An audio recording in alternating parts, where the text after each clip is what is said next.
বিয়ের পর আপনার যে ভুলের কারণে সম্পর্ক ধীরে ধীরে নষ্ট হতে পারে। বিয়ে মানেই শুধু একসাথে থাকা নয়, বরং একে অপরকে বোঝা, অনুভব করা আর ভালোবাসার বন্ধনকে প্রতিদিন নতুন করে গড়ে তোলা।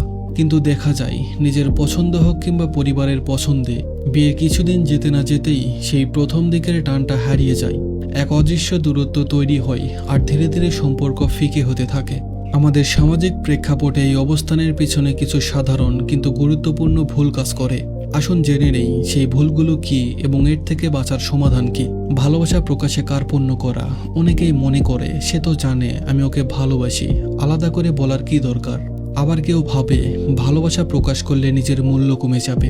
কিন্তু এই দুই ধারণাই সম্পূর্ণ ভুল। ভালোবাসা প্রকাশ না করলে তা ধীরে ধীরে নিঃশব্দে হারিয়ে যাবে।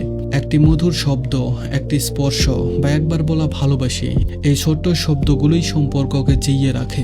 মনে রাখবেন, ভালোবাসি বলা দুর্বলতা নয়, এটা সম্পর্কের অক্সিজেন। অর্থহীন ছোট ছোট কথাগুলো না বলা, কখনো কখনো অকারণ গুনগুন করে গান গাওয়া, খুশিতে হালকা কিছু বলা বা পার্টনারের কথার উত্তরে হাস্যর রসাত্মক রিপ্লাই দেওয়া, এসব অর্থহীন কথাই আসলে সম্পর্কের সবচেয়ে মূল্যবান দিক। অনেকেই সিরিয়াস মানসিকতার মানুষ হয়ে এই ছোট ছোট আচরণগুলোকে তুচ্ছ ভাবে, কিন্তু আসলে এই তুচ্ছ কথাগুলোই সম্পর্কের মধ্যে উষ্ণতা ধরে রাখে। কারণ প্রয়োজনীয় কথা প্রতিদিন খুব বেশি থাকে না, বাকিটা সময় সম্পর্ক বাঁচিয়ে রাখে এই অপ্রয়োজনীয় কথোপকথনগুলোই। মজার খুনসুটি, হাসি ঠাট্টা বাদ দিয়ে দেওয়া। বিয়ের পর অনেকেই মনে করে এগুলো বাচ্চাদের কাজ, কিন্তু বাস্তবে সম্পর্ককে তরুণ রাখে হাসি ঠাট্টা, খুনসুটি, ছোট ছোট মজার মুহূর্তগুলোই।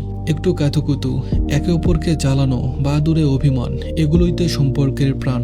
মনে রাখবেন, বয়স বাড়ে শরীরের, আর সম্পর্কের বয়স বাড়ে শুধুই অবহেলায়। ধন্যবাদ সবাইকে।